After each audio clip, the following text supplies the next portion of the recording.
आम्ही मनसेचा महापौर होईल. असं कोणी म्हणालेलं नाही. ना राज ठाकरे साहेबांनी सांगितलं ना उद्धव ठाकरे साहेबांनी सांगितलं. मुंबईचा महापौर मराठी आणि तो अस्सल भगव्या रक्ताचा मराठी बाण्याचा. आणि हे मराठी बाण्याचे जे आहे ते भारतीय जनता पक्ष किंवा मिंत्रे सांगतात बरं का, तसे नाही.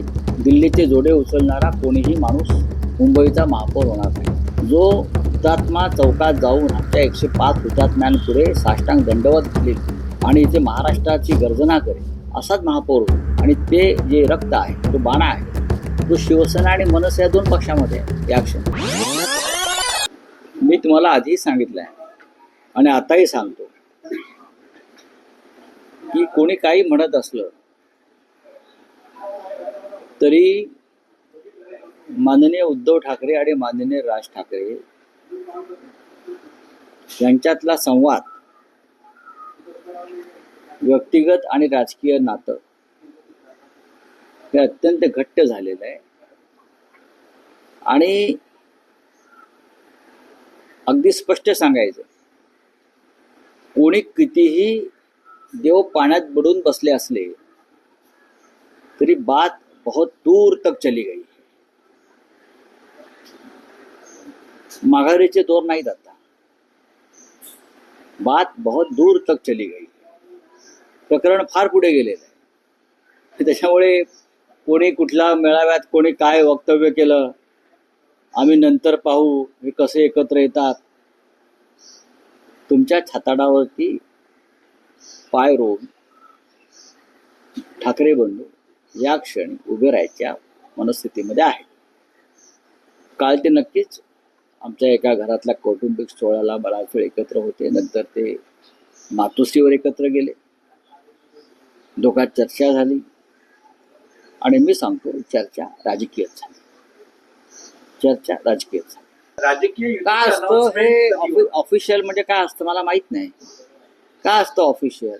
ऑफिशियल म्हणजे दोन जण एकत्र मिळून निवडणुका लढणं याची घोषणा होणं. करू ना. किती लढवल्या जातील याची घोषणा अहो होणं. मुंबईसह अन्य ठिकाणी होणार. मुंबईसह महाराष्ट्रामध्ये 27 महानगरपालिका आहेत. हा काही खेळ आहे का? नाही. अत्यंत काळजीपूर्वक प्रत्येक जागांवर पॅनलवर चर्चा होणं गरजेचं आहे. आणि प्रत्येक महानगरपालिकेची परिस्थिती वेगळी आहे. मुंबईची वेगळी आहे, ठाण्याची वेगळी आहे, कल्याण डोंबिवली, नाशिक, पुणे, प्रत्येक महानगरपालिका हद्दीत राजकीय आणि इतर परिस्थिती फार वेगळी आहे. कुठे एकाच एक आहे, कुठे पॅनल सिस्टीम आहे, कुठे 4चं पॅनल आहे, कुठे अजून काय आहे. या सगळ्याच्या रिझर्वेशन्स कुठे आहेत, या सगळ्यावरती आमच्या चर्चा होते आहे ना. आणि प्रत्येक महानगरपालिकेमध्ये दोन्ही पक्षाचे प्रमुख लोक चर्चा करतात की आम्ही असायला पाहिजे असं नाही. स्थानिक लेवलला जे प्रमुख लोक आहेत दोन्ही बाजूचे त्यांनी चर्चेचा अंतिम टप्पा गाठलेला आहे. कालच्या आमच्या कौटुंबिक सोहळ्याला सुप्रियाताई सुळे सुद्धा होत्या बरं का. म्हणजे मविया आहेतच ना. मविया कुठे गेलेली नाही सोडून आम्हाला. महाराष्ट्र विकास आघाडी जी आहे तिचं अस्तित्व कायम आहे, तिचं कार्य कायम आहे, तिची भूमिका कायम आहे आणि तिचं महत्त्व कायम आहे. महानगरपालिकेसंदर्भातला एक वेगळा विचार असतो. त्याच्यामुळे कुठे महाविकास आघाडी कोणाकोणाला आम्ही सामान घेऊ शकतो किंवा कुठे शिवसेना मनसे महाविकास आघाडीतल्या घटकांना सामावून घेऊ शकतो, ही एक साधी प्रोसेस नाही आहे. त्याला एक इंग्रजीमध्ये तुम्ही लॉंग टर्म प्रोसेस म्हणतो आपण. कारण इतक्या महाराष्ट्रातल्या प्रत्येक ठिकाणी वेगळी गणित आहे आणि ती तशीच राहणार, त्यात बदल होणार नाही. कुठे शिवसेना मनसेच चालू शकते, कुठे महाराष्ट्र विकास आघाडी बरोबर सोबत घ्यावी लागेल, कुठे फक्त शिवसेना असेल, कुठे मनसे असेल, कुठे काँग्रेस असेल, कुठे राष्ट्रवादी असेल. त्या प्रत्येकाबरोबर त्या भागामध्ये एकत्र बसून काम करून आम्हाला फायनल फॉर्म्युला ठरवावा लागेल. महाविकास आघाडी सर्वत्रच आहे.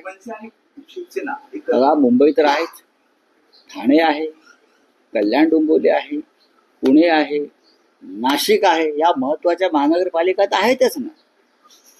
त्याच्याविषयी माननीय उद्धवजी आणि माननीय राज ठाकरेंमध्ये एकमत आहेच.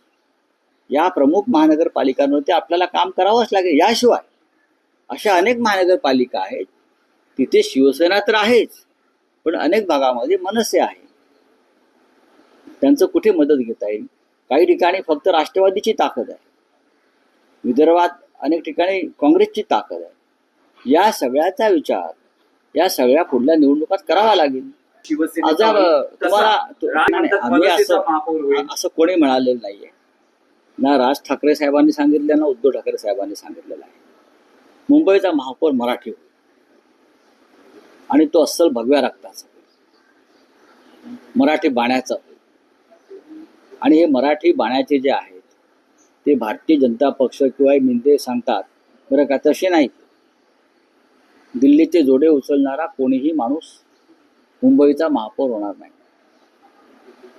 जो हुतात्मा चौकात जाऊन आमच्या 105 हुतात्म्यांपुढे साष्टांग दंडवत घालेल आणि इथे महाराष्ट्राची गर्जना करेल असाच महापौर होईल. आणि ते जे रक्त आहे, तो बाणा आहे, तो शिवसेना आणि मनसे या दोन पक्षामध्ये आहे. या क्षणी मराठीसाठीच निर्माण झालेले आणि मराठी अस्मितेसाठीच लढणारे हे दोन पक्ष आहेत. त्याच्यामुळे कोणी चिंता करू नये कुठला महापौर होईल तो आमचाच महापौर होईल. आमचा म्हणजे आमचा, मी हम या शब्दाने बोलतो. म्हणजे ठाकरे बंधूंचा. हो, ठाकरे बंधूंचाच होणार महापौर ना. तर ही युती फार वेगळी आहे. दिल और दिमाग से बनी हुई युती है, फक्त राजकीय युती नाहीये. तन मन धन हे दिल और दिमाग अशी युती आहे. एक लक्षात घ्या, या प्रश्नाचं उत्तर मनसे प्रमुख माननीय राज ठाकरे देऊ शकतील. या प्रश्नाचं उत्तर, तुम्ही जो प्रश्न विचारला हा प्रश्न का पहिल्यांदा आलेला नाही. महाराष्ट्रात महाविकास आघाडी आहे, त्या शिवसेना प्रमुख पक्ष आहे. एक नवीन पक्ष येणार असेल, या क्षणी आम्ही विचार करतोय मुंबईसह काही महानगरपालिकांचा. आणि हे गणित, ही चौकट वेगळी आहे. महाविकास आघाडी ही विधानसभेसाठी निर्माण झाली ना, मग स्थानिक स्वराज्य संस्थांसाठी वेगळं गणित निर्माण करू. त्यात कोण कुठे असेल याचा नक्की आम्ही अभ्यास करू. आम्ही कशाला आव्हान करू आहोत ना. बघा, तो अधिकार माझा नाहीये. महाविकास आघाडी ही एका पक्षाची बनलेली नाहीये.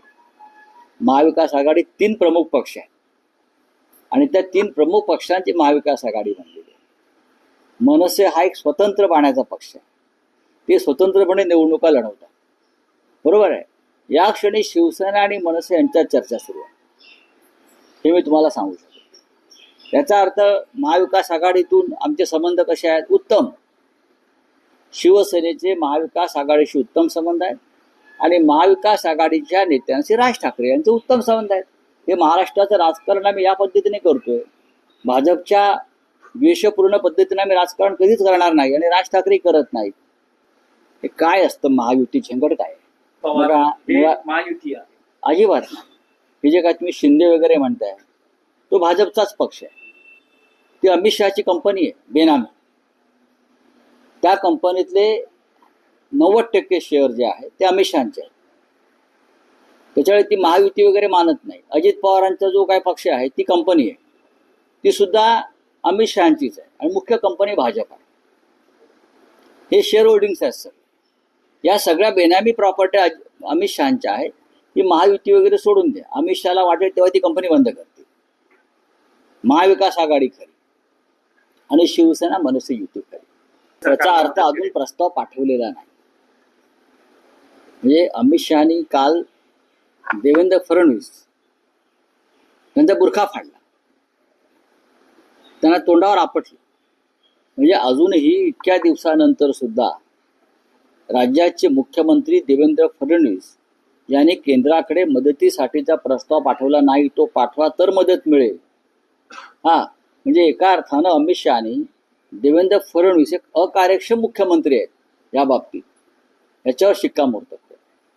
अशा वेळेला मुख्यमंत्र्यांनी घाई केली पाहिजे, प्रशासनानं घाई केली पाहिजे की ताबडतोब आम्हाला मदत.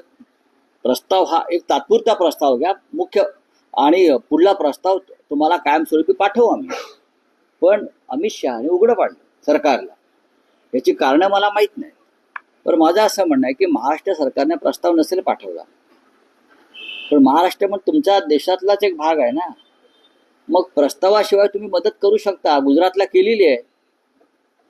गुजरातला अशा प्रकारे ते वादळ एक कुठलं आलं होतं तोकते का फोकते बरं का, तेव्हा दिल्लीतून विमानात बसताना मोदींनी आणि शहांनी मदत जाहीर केली होती, हजारो कोटी रुपये. महाराष्ट्राला ती मदत तुम्ही का देत नाही? त्यासाठी तुम्ही प्रस्तावाची वाट का पाहताय? का एवढा तुमचा द्वेष महाराष्ट्राविषयी का तुमच्या मनात आहे? कोणता राग तुमच्या मनात आहे महाराष्ट्राविषयी? का शिवसेना तुमच्याशी लढा देते आहे म्हणून? शिवसेना तुम्हाला मुंबईच्या लुटीमधला अडथळा ठरतोय म्हणून तुम्ही हे करताय का? मराठी माणसाशी तुम्ही अशा प्रकारे वाद निर्माण करताय? कारखानदारांकडून आम्ही ही मदत मागतो. असे अनेक कारखाने आमच्या लिस्टवर आहेत जे लुबाडणूक करत आहेत. मग गौतम अडाणी काय करतायत? माझा देवेंद्र फडणवीस यांना सवाल आहे, शेतकऱ्यांचा ऊस घेणाऱ्या कारखान्यांवर हा भार लादण्यापेक्षा तुम्ही जे अख्खा महाराष्ट्र किंवा अख्खा देश गौतम अडाणीच्या घशात घातलेला आहे, धारावी दिलेली आहे, त्याच्यावरती भार लावा ना. त्याला जो FSI फुकट दिलाय, त्याला इतर गोष्टी फुकटात देत आहे, त्याला मिठागरं फुकट दिली, त्याला टोल नाके फुकट दिले, त्याला खनिज संपत्ती विदर्भातली फुकट दिली. मग गौतम अडाणीकडून तुम्ही का भार लावत नाही? आमच्या शेतकऱ्यावरती आणि सहकारी कारखानदारीवरती तो भार लावताय.